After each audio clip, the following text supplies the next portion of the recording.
Did you go to Charity Navigator or spend any time investigating this charity or worthy cause that you were interested in?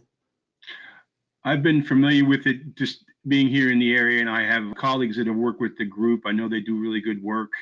I wanted to do something that was specific to my community that people would identify with. As far as Halifax Habitat for Humanity, we built some homes. I would just write that down for kicks. It's called Charity Navigator. I think it's charitynavigator.com.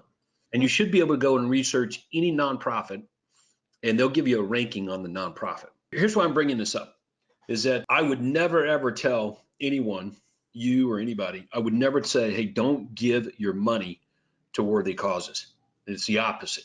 Give more. Just give more. You'll never miss the money that we give away. But from a marketing standpoint, I'll give you a story. I used to work for a guy named Dan Cathy, who is now the CEO of Chick-fil-A. And when I worked for Dan, he was not the CEO. His dad was the founder of Chick-fil-A. And here's the story that was told to me way, way, way back in the day when I was a teenager working at Chick-fil-A. And Chick-fil-A was in a position where they needed a ketchup vendor. And there was this board meeting on trying to get this relationship going with the ketchup vendor. And one of the executives on the board piped up and said, hey, what's the big deal? Like, why are we making a big deal about the ketchup vendor? You know, like, let's just select a good ketchup and let's go. And Truett, you know, who doesn't say much, he was not a real outspoken man. He bangs his hands on the conference room table and he got really loud. And he said, let me tell you what it means. When we essentially climb in bed with the ketchup provider, our two images are going to rub off on each other, right? We're promoting them. So if it's Heinz ketchup, for example, we are promoting Heinz. We're their supporter and promoter. Everything they do in the world is going to have an impact on what we do, and vice versa. Heinz, for example, may not want to be associated with what we do and what we stand for and what we're about. It's called image rub. So the reason I bring this up is our history or your history. When you start to promote your involvement with some charity or cause openly to the public, there will be people that will go check out the charity and the cause. So if you're comfortable with everything they're going to see and read about, you're good. But you want to know what they're seeing and reading in order to make sure that your image is enhanced by the relationship. All right, from a marketing perspective, but in terms of giving money, we can give money to whoever we want to. All right, so that was the reason I said Charity Navigator if you want to check that out. It adds to the story here that you're selling. You'll learn things about their rating that you may say, oh my God, that's awesome, that you'll be able to incorporate into your storytelling around that particular charity. I'll give you a quick example on the Children's Healthcare of Atlanta here in town, you know, nonprofit that we do some stuff with. You know, most people don't even know they're a nonprofit. They just think they're a hospital.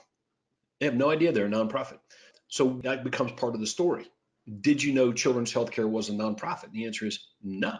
Did you know a stretcher costs $25,000? What the hell? How does a stretcher cost $25,000? So the story becomes part of your marketing. All right, here's what I would do on this thing.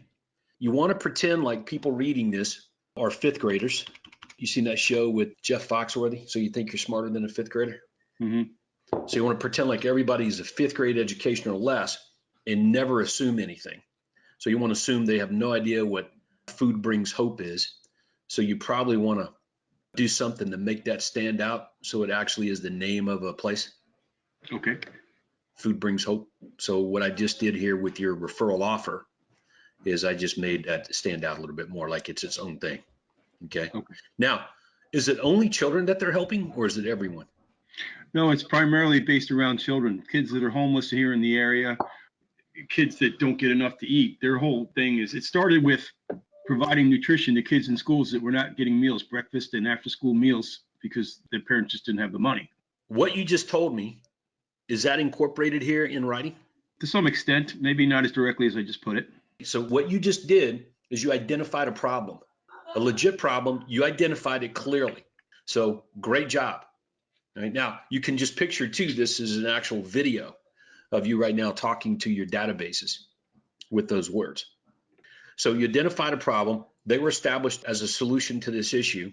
And you, Paul, have some attraction. You were drawn to it because why? Always been enjoyed working with kids and with youth. And I've seen some of this myself in coaching. Right. So exactly. So what you just gave me was your quote elevator pitch for why this is such a big deal. Now, I think you did a pretty good job with it in writing, by the way. So I want you to develop your elevator pitch as a great summary that you'll have as essentially tagline, videos, and as part of the offer as you move forward through everything. In other words, I think you might, I'm not saying shorten this up. I wouldn't say that because I'm not a fan of anything short, but you do want to try to get this into as few sentences and paragraphs as possible that tell the story in an impactful way.